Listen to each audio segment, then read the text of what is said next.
Selfishness. Oh boy. Oh man. Curtis sent out the emails for the prospective speakers, what was then to be, I think, a winter series maybe, then something got changed. And that one just jumped off the page of topics. I mean, I said, then that one's mine. I just felt uniquely qualified, not so much from the standpoint of how to deal with selfishness, but I thought I was a really good example. I mean, I spent a life being good at being selfish. I mean, we all are to some extent. But I mean, I'm next level. I mean, this is my subject. And it's sad to say. And as I got in the body of this thing, it really, it cut me to realize. I didn't realize what I've done or not done by being selfish. I had to kind of fight with Curtis. I mean, it's funny. I mean, a preacher man. I was planning on having that one as a backup for when one of these guys drops out and pulls up lame or chickens out. And I said, man, that one, that's mine. Sorry. But yeah, he said, I got a lot of selfish. So I guess we all do. I mean, if the preacher man's got it, then I guess we all suffer with it to some degree or another. And first thing that that hit me, get into the body of this study, and I discovered that really selfishness is a sin. I hadn't really thought about it like that before. I thought it was, like I say, normal human behavior. You got to take care of your own. You have certain needs. You got to get through this life. You got to survive. You got to look out for yourself and consider yourself and all that stuff we're always taught. And to look at it from the perspective of being a sin, and then you go a little farther with it and you go, wow, it's the core of almost every sin. I mean, I looked at the Ten Commandments for the first time in a long time. I mean, we mostly know them, but I probably had forgotten a few. I started going down the list, putting gods before Jehovah God. Selfishness, probably. Having idols, that's certainly selfishness. Having idols separating you from God. You go down the line, adultery, covetousness, not honoring your father and mother, stealing, all the stuff. And it's all kind of grounded in, based in selfishness.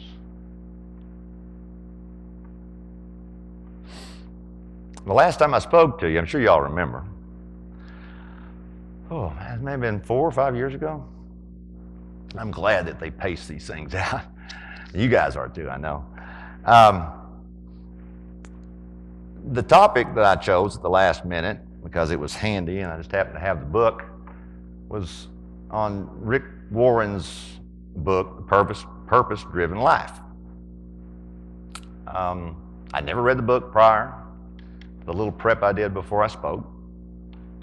I really didn't know who Rick Warren was, didn't know much about what the book was. It just happened to be on the shelf, and I just kind of happened into it. Perhaps it was something God directed me toward, because in the same fashion that selfishness hit me in my heart, so did the very first part of that book. I mean, it really got me that's the way a good book should be, I guess. They get you in the beginning. But then I think the first chapter, toward the end, after he's kind of laid it all out, he said, what you need to become to realize is it's not about you.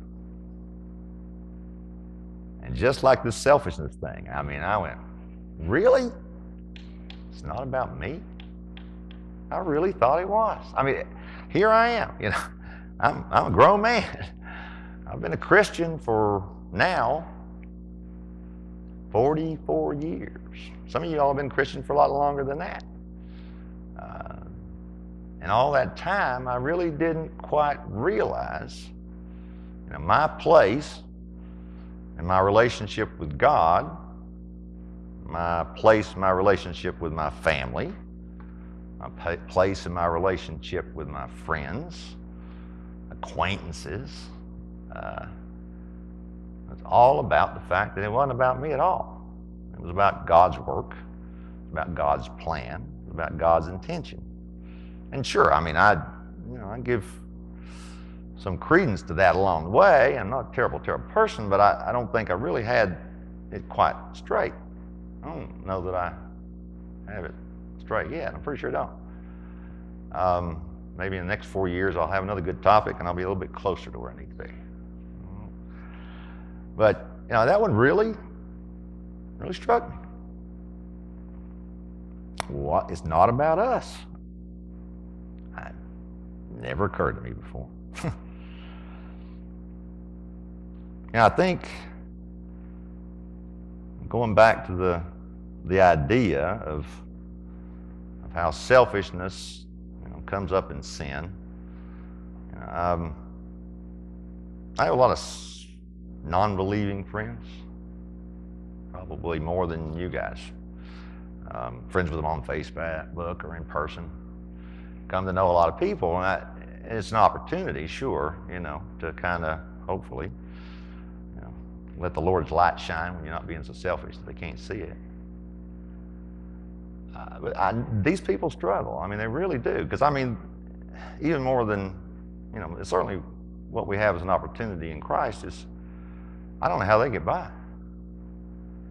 I mean, a lot of them, battle, multiple marriage failures, drinking issues, addiction issues, trying to fill up their self-centered void with all the stuff that just makes it worse. And the pursuit, they're not bad people, they just don't know Him. And I profess to know Him. You guys certainly know Him. And He gives us these opportunities, certainly, to influence those that are non-believers.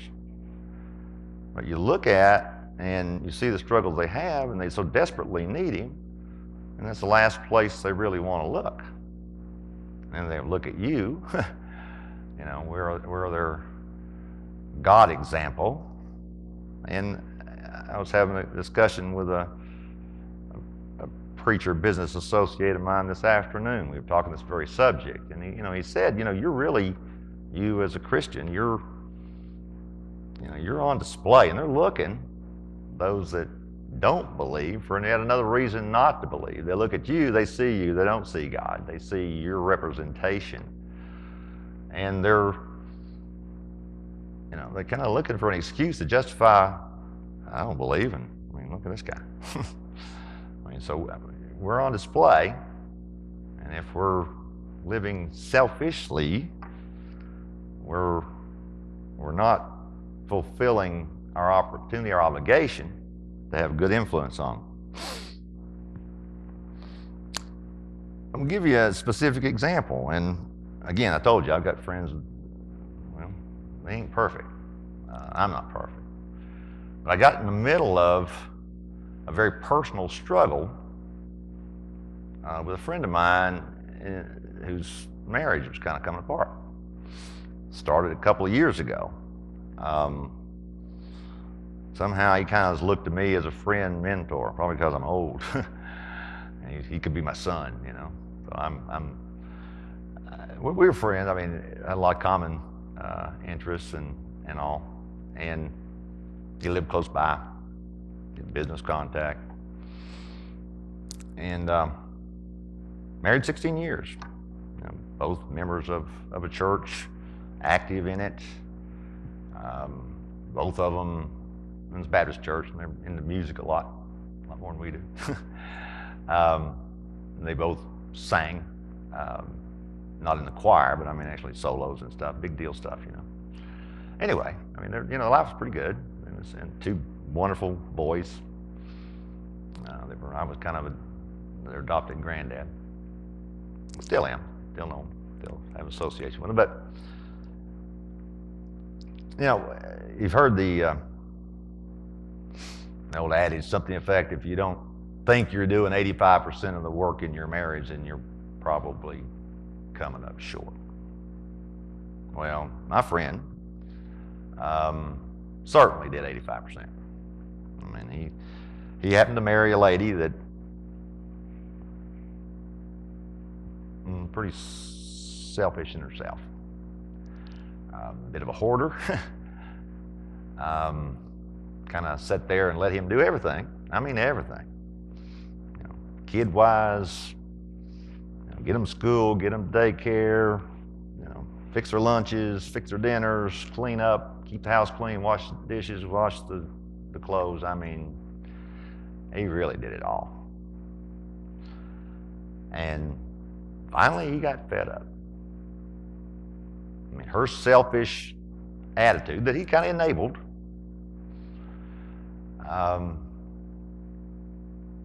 finally broke him. I mean, he looked,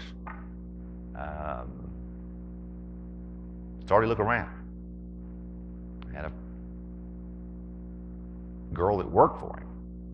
Was going through similar difficulties with, you know, my husband doesn't appreciate me.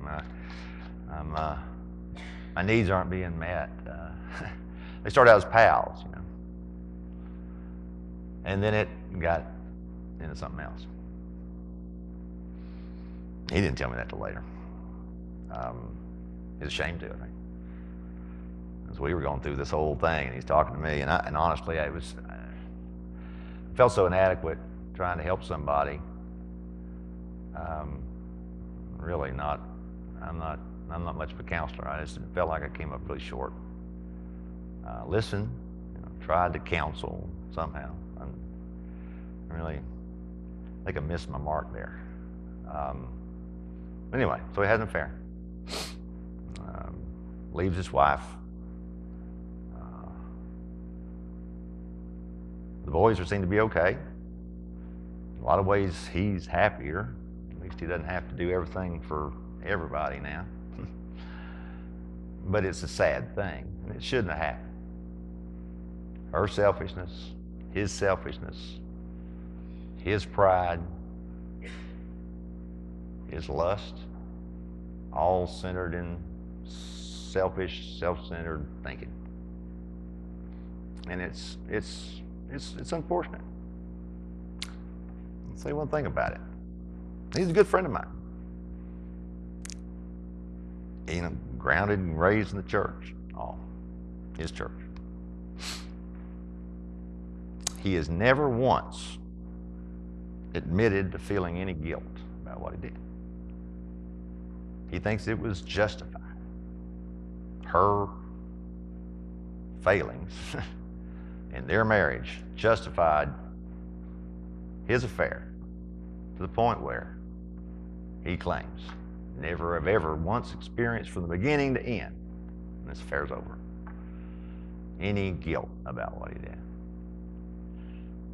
Which kind of underlines how Satan works. He sneaks in, real subtle, like started out being pals, you know, he and this guy. And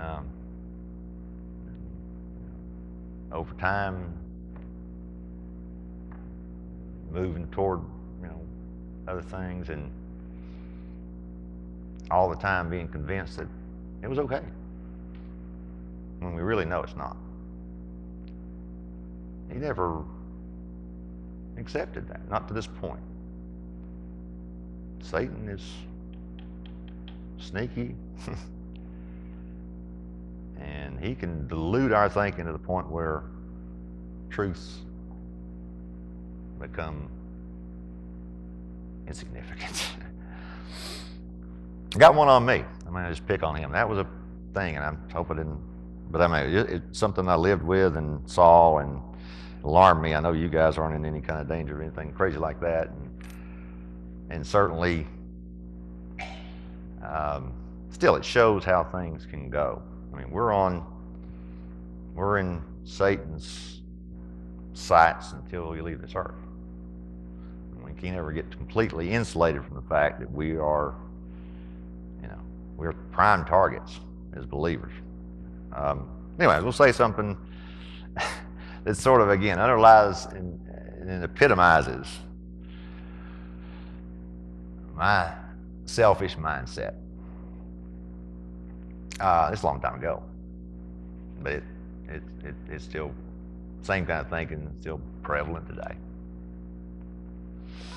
I had a first cousin, still do, my brother, Danny Egner. I grew up with him. He's a year older, less than, no, a little bit more. Kind of always been my kind of hero and all. The brother I never had. My grandparents that used to attend here and then came back to attend here later, the Egners, if y'all remember, some of you may, moved back to Kentucky. I spent every summer, because Danny was up in Kentucky, I spent every summer in Kentucky. I spent the whole summer there, from the time school was out until school went back in. I was up there with my grandparents on the farm, 70 acres of, boy, fun places, things to do, and Danny, who was so close to me, still is. We were always planning some kind of war thing, and we're preteen. One year we were pirates for most of that summer. They had a big barn, and we kind of called that our ship, It looked like the Ark, to be honest with you, big rectangular thing. Anyway, we do battles and swashbuckle around. And I think like the summer after the Pirates, there's a show came on, and I doubt if any of y'all would remember this. This was a pretty, well, it wasn't exactly big time success, but we liked it. It's called Mosby's Raiders. Okay. Now, Colonel John Mosby, a Confederate cavalry officer, the dashing, fearless leader, doing the kind of forays into the enemy and taking all their stuff and making them look funny, silly. And his trusty sidekick, Sergeant, I don't remember his name. He was like, it's kind of like Batman Robin, and Lone Ranger Tonto. It was Colonel Mosby and Sergeant what's his name. So, guess who was Colonel Mosby that whole summer? That's me. I was the leader, the star. I was the guy. Good old Danny was my trusty sidekick, Sergeant, what's his name? No big deal, long forgotten. 25 years later, cousin Dan comes up to see me from Houston. Somehow the subject of Mosby's Raiders came up. Okay. There he goes, hey Phil, why didn't you ever let me be Colonel Mosby? Huh. Well, it just never occurred to me. Never crossed my mind. I mean, I thought you were happy being Sergeant what's his name. I mean, he's great, I thought Danny was he's always selfless. I mean, you got givers, you got takers. You know where I'm at. But it actually hit me. Guilty. Never even crossed my mind.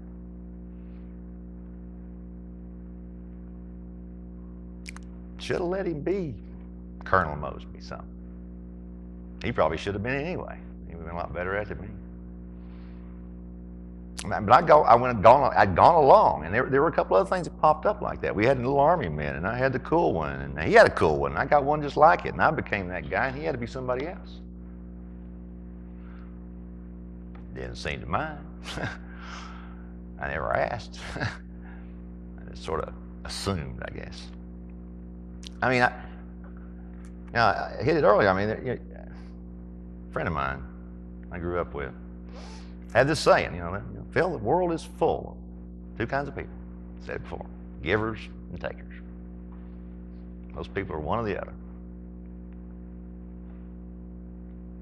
Truth hurts. I mean, I've been surrounded by, I mentioned my grandparents, my grandmother, Bertha Egner. I spent every summer with them. The boys' bedroom was right across from her bedroom. Every night.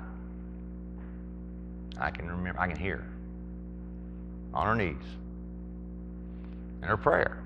And I remember, she didn't say it for my purpose. I just happened to hear it. She was probably already getting a little hard of hearing, probably didn't even know I could hear it. Just talking to God. And what was she talking about? Her family. By name. Her children. Her grandchildren. Asking for blessings on them all. Never asked for anything. She probably could have, she probably should have. Ain't nothing wrong with that either. But it's that selfless approach that she took to life. Examples I'm surrounded by. My sister that way. My sister, my mom told the story. When I was born and coming back from the hospital with, for the first time my sister saw me. Nancy's 18 months older than me. And she just adopted me. That was her good brother. And all this time since, Nancy's gone out of her way to put me and everybody else in the family in front of herself. She really has. You have no, it's amazing. Maybe it's a woman thing. I don't know. I don't think so. But I've been fortunate to be surrounded by examples of selfless people. Mother. Everybody's got that story about their mom. I've told some of it, and Curtis read one up here the other day. Mom just, how many nights? Got papers to do tomorrow. Need to be typed up tonight. 18 pages, I'm still writing. Here, Mom, start typing. Hours and way into the night, selflessly. Never complained, maybe a little, not much. Never asked for anything in return. I had one shining moment. It's funny. Here it is, all these years. I got a stick out from way back when that I can say, hey, one time. Mom's working at ORU, secretary, and then she was kind of moving into other things where they actually setting up symposiums probably and stuff for her boss, and so she'd be working late into the night. And but it used to be me and Nancy, we'd just sort of sit around and wait for Mom to get home so we could get dinner. Somebody take care of it, couldn't do for herself. And I got this novel idea one night. It was, I think, late winter. Said, Nancy, let's do this. Let's clean up the house for Mom. Mom never asked. She never put a little list out there. She should have probably. We had chores to get our 25 cents a week allowance or whatever, but that's it. Got your chores done, that's it. Max, okay. Cover the letter of the law here. So we started cleaning up. Remember, we actually got well into it, and then there was a storm happened, like what happened over here last night. I think you guys lost power. We lost power. It's dark. We're washing dishes. I'm going, man, these dishes going to look good. We did it and kept going. Mom was so happy. So unexpected, certainly from me, us, that we gave something without being asked, freely, selflessly sacrificed a few hours. Wow. But it sticks out, one, how good it felt. How much it actually works for you when you do something like that. Should have made more of a habit of it. In fact,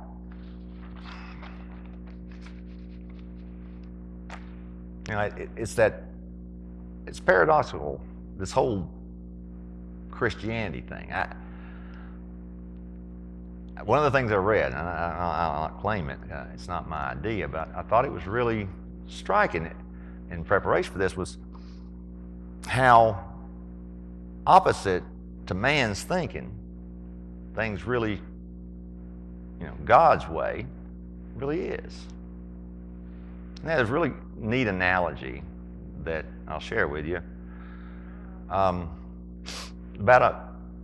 if a man's caught in a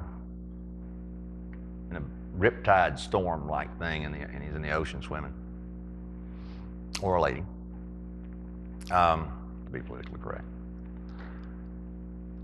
Your first thinking, what do you think? I mean, I think, right, swimming fast in the shore. Gotta make my way back before this thing gets me. Seems reasonable. And the author of this analogy, the story, said, nope, that ain't the way it should be done. What should we do? Tom would know. Tom's a good swimmer. You relax. You stay afloat. Maybe get on your back, conserve energy, and wait for the tide to bring you safely into shore. Just the opposite of the way you think. It's where salvation lies. How are you going to get there? Man's way, self way. Okay, I'll swim and save myself. Or you can let the currents bring you in. Again, just your gut tells you one thing. In fact, this guy said, hey, whatever it is, trying to just make a decision, which I've always been bad at, whatever you come up with, go do the opposite, because that's probably what God wants you to do. And particularly if you're not letting Him in on the decision. I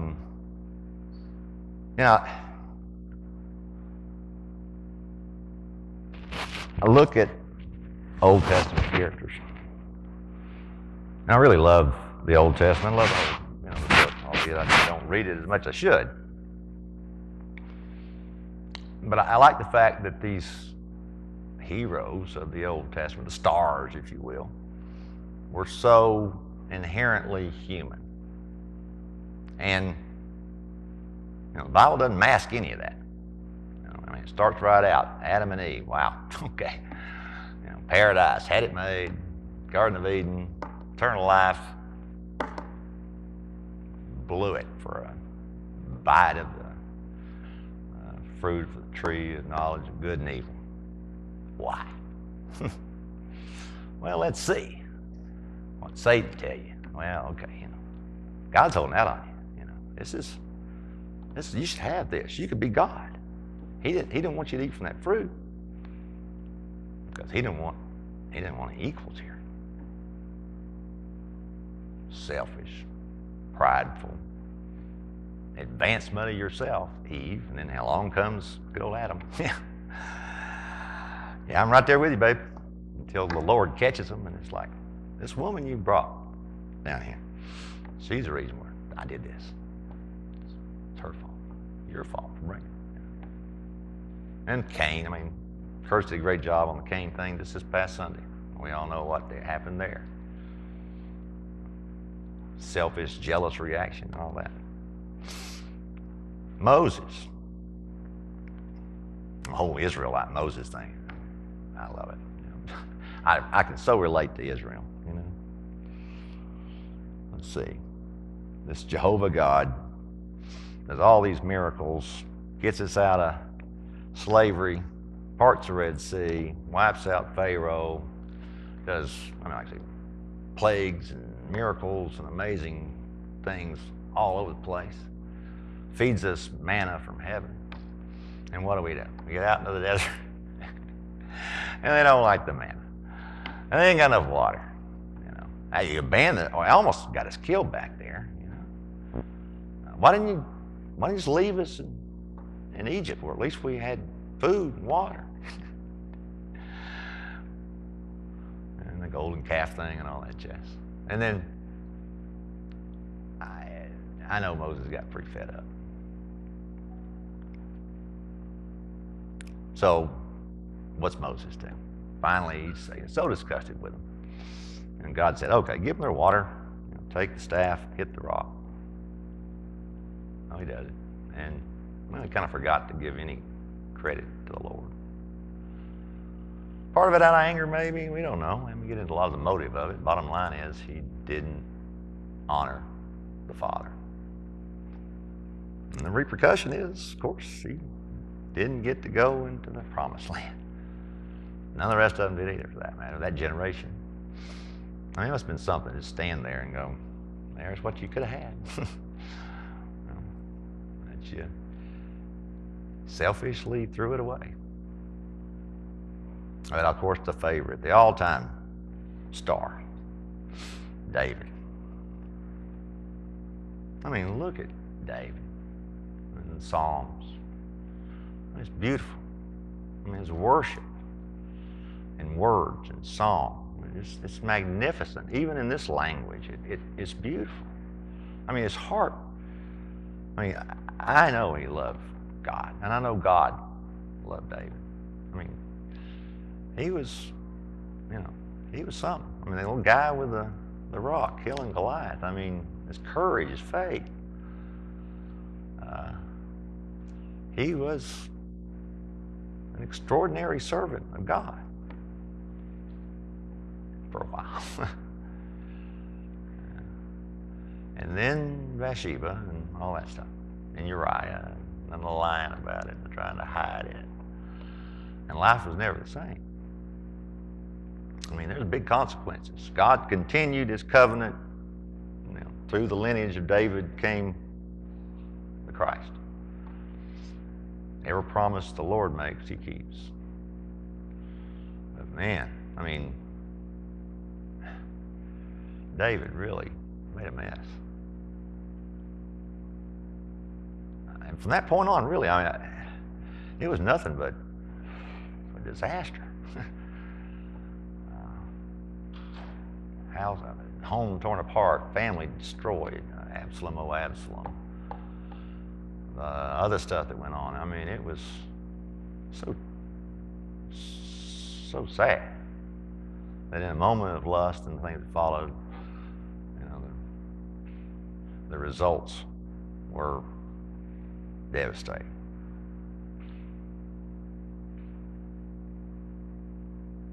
And then we got the Christ. Here's the good stuff. Hey, here's a real hero. This guy's good. Just go to the Passover night, the night, I guess, of the Lord's Supper. I'm no Bible scholar. I should know more than I do. And what's he do? With all the dirty 12. I think Curtis may have spoken to that. This past week. But anyway, there's the Son of Man, Son of God. The night he was betrayed, on his knees, washing the feet of these disciples that really, to that point, hadn't shown a lot of promise. Things changed. But to that point, they weren't even really getting it. I mean, there's Peter that very night, denied him 3 times. There's Judas. There's 30 pieces of silver that just completely, I don't know. What can you say about Judas? And what did Christ say? He said, do you know what I've done for you? I mean, he gave them the perfect example of how you're supposed to treat other people. Putting them first. Yourself way down the line. Big football fan I am. You guys maybe heard that from me before. In the late 60s, I really liked this guy, Gale Sayers. I'm not a Bears fan, sorry. Are you a Bears fan? No? Serena? Cubs, Bears, all that, right? The Bears. Well, I wasn't a DeBear fan, but I loved Gale Sayers. Number 40 from Kansas. He was one of the prettiest runners I ever saw. I mean, it was something to see. I mean, in open field, he was like a balletist. I mean, just beautiful. Moves were just gliding. The guys just looking silly trying to tackle him. Liked the guy a lot. Had a shortened career, got his knee torn up. In those days, you got a knee torn up, things were not like they are now. They could just about rebuild you now. But in those days, they made a big mess trying to fix it. He did play after that, but his career was short. But anyway, he wrote a book. And one of the few books I remember reading from that era, late 60s. I don't know, some of you guys may be old enough to remember, I mean, the movie Brian Song about Brian Piccolo. Well, anyway, he was, doesn't matter, big buzz with Gale Sayers. They were roommates. And Brian died of cancer, sad story and all that. And part of the book that Gale wrote was about his friendship with Brian Piccolo. But the title of the book is what I really remember the best, that and the story about Brian. I'm third. First time I'd heard that concept. And you know what that means. I mean, God's first, my family's second, I'm third. Stick with me all these years. Pretty sure I'm third in my life. Also first and second. You know. I got them all. You know. Sometimes maybe. But it's a neat story. It's a neat idea, something that basically should be the structure. There was another book, maybe in one of the class books here called I'm Second. They've left out the family, I guess. Same kind of thing. You know, how it should be. I mean, we really have to decide. I mean, we got two choices. There's really no middle ground. The symbolism of baptism, the burial of ourselves, the killing of ourselves, if you will, killing yourself. I mean, that's really what it's supposed to be. I mean, it's killing off the human nature, not just the obvious sins of your life, the vices, whatever it may be that you're dealing with when you got baptized, maybe not so much when you're a kid. But I mean, the burial is that basically die to self. I mean, that's the hard part, isn't it? I mean, that is, you know, a work in progress, hopefully, till we leave these bodies. And it's frustrating to me. Again, I can honestly say, to a large degree, going in at least to this day, I haven't gotten real far on some of that, particularly the self-killing part. I'm still on milk. Confess your faults one to another, right? And I've been doing it this whole time. I'm the only one I know here very well, so I can speak for myself. You guys probably way past, you're in the meat, you're in all these other things, and certainly this may not be your particular area of concern. It's not your Achilles. But I recognize, and that's why I think I got a chance to do this talk tonight. Like I said, I mean, one guy at least is going to get something out of this lesson. Me. And my preparation. What haphazardly it was. I mean, it's, I hope, something that I can look to as a turning point and a change in outlook. I'm going to try it at least. See how it goes. A friend of mine, I may have mentioned this last time I was here, there's several things I just keep repeating. I guess you all get the same sermon every 4 or 5 years. And a friend of mine, Mike Matheny, attended here at one point. He went to Tennessee Tech, engineer, educated, went later to be, I think, a Christian counselor, something of the sort. Died of a brain tumor many years ago. He was a roommate of mine in Memphis when I was going to Harding Graduate School. And I don't know what he was studying down there. Anyways,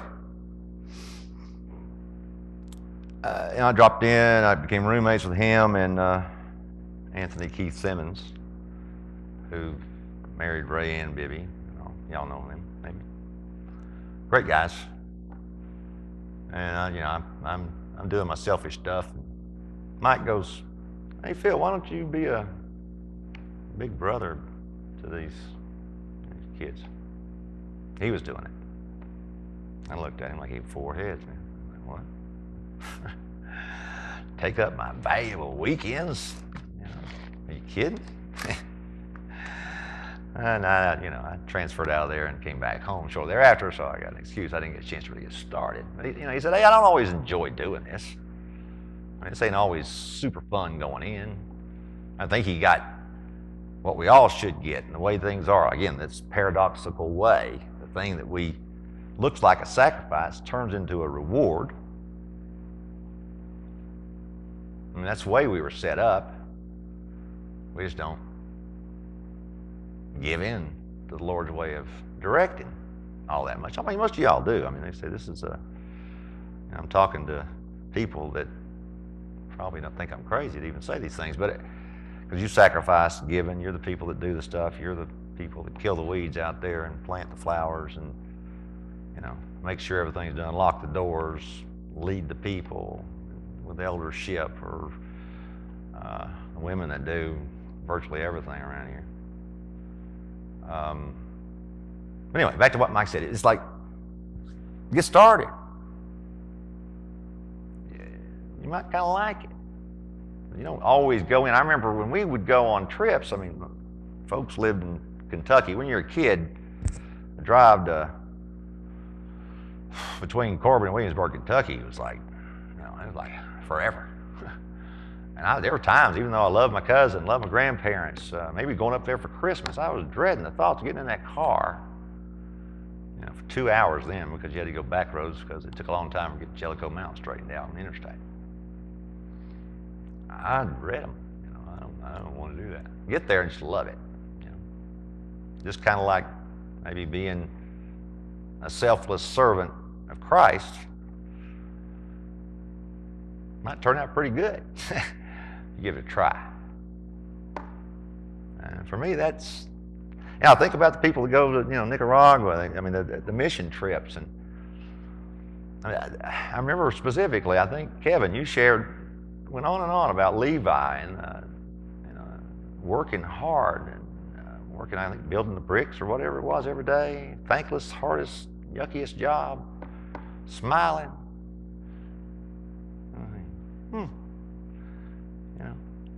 I could probably stop watching golf or playing for a minute. I wouldn't mind seeing some of that, How about that? And I do remember occasions where Tom and Mildred that worked with our youth group, and Ray and Fanny, and Travelini's doing great. Y'all are only just a little bit older. And the Borens. Anyway, they get us going, doing something for one of the older people here, perhaps. Clean up their house, the Duncans. I remember going up there, up on the hill up here, going toward Oliver Springs up on Illinois. And spending a day as a group, selflessly giving of your time, maybe wash. We couldn't pressure wash in those days. I think it was before that technology existed, but maybe painting, cleaning the shrubbery. At the end of the day, it felt pretty good. And it's this reverse thing. It's this dying to self thing. And then I don't know if it's Clint Eastwood or who it was. I saw it on Facebook. I don't know where it came from. I guess all seeing the line. It's either get busy living or get busy dying, something like that. And it's really backward to that. In a way, it's true, but in the other way, it's really not. You get busy dying to yourself, and you can start living, the fullness of Christ. Until we get really into that, we're in this kind of gray area. We're really nowhere. What was it Jesus said? You'll be hot or cold, or I'll spew you out of my mouth. Probably should stay cold, maybe. I got in a discussion with somebody that's important to me many years ago, and they claimed to be a believer, and yet they really didn't want to commit to the Christian way or life. And the argument was, well, it's too much stuff I'd have to give up that I don't think I could keep to. So I don't want to be a hypocrite. So I'm just not going to commit to something, even though I believe it, because I know I'll fail. I mean, the thing that this person didn't understand is what the thing that we know is that the Spirit of God is who can change you. My friend that got the divorce, I mean, kept harping over and over and over again about the fact people don't change, people don't change, people don't change.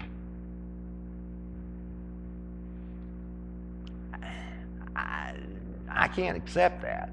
Well, I sure can't. I mean, here I am, 44 years, and I'm still a selfish person, but still, maybe a little better than I was. But God can change anybody, right? I mean, that's the foundation of what we believe. That's our hope, that being buried, killing ourselves off, and then rising up, and it's a process, you know. We can if we can't change, man, might as well just leave, like they said. Get busy living or get busy dying. Get busy dying and just be done with it then, you know. If we can't get a little bit better each day, I think that's what we do. I mean, that's that clay thing. That's what Christianity is supposed to all be about. I think we're out of time. I think I probably bored you enough. Let's end with a prayer, if you will. Father, we come before you, sinners. We battle our own demons. I freely admit my sin. I repent before these people for my shortcomings in my relationship with you.